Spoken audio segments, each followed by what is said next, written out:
ফাতিমা বেগম হায় ফাতিমা বেগম হায় খান্না খান হায় Congress party chairman হায় Congress party হায় কংগ্রেস দল হায় খান্না খানের বউ হায় ফাতিমা বেগম হায় আমাদের দাবি মানতে হবে আমাদের দাবি মানতে হবে প্রতি সপ্তাহে বিদ্যুতের মাসুল পরিশোধ করতে হবে প্রতি সপ্তাহে বিদ্যুতের মাসুল পরিশোধ করতে হবে আমরা অসুবিধা আমরা পেয়েছি আজকে 20 দিন থেকে আমরা জল বন্ধ আমরা ফুসকুনির জল নাই আমরা এই কারণে আমরা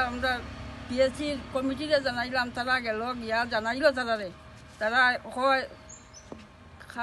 চেয়ারম্যানের সিগনেচার তাই আটকাইয়া রাখি দিছেন এর লগে কেউ বিল দেন না আর এই পাবলিকে আমরা যে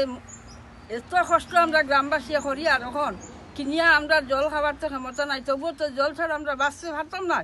খুব অসুবিধা করি আমরা জল খাইয়ার হেমন্ত মামায় তো আমরা চাউল দিলেইছেন কিন্তু চাউল সিদ্ধ করি খাওয়ার মতো আমরা জল নাই তার কাছে আমরা বিশেষ অনুরোধ আর চিনি দিছন লগে নাইলে আমরা খোলা দিলাম আমরা খোলা দি মাখিয়া খাইমু চাউল জল ছাড়া 2 দিন পরে আমরা জলের এত দুর্গতি করি এই পিএসসির বিল দিতে তারা এত দেরি করে আর অসুবিধা আমরা যে অসুবিধা করি আর মেলুকে আমরা আজকে কেন সব একত্রিত হয়েছি কারণ মাধবপুর পিডব্লিউএসএস এর কারেন্টের বিল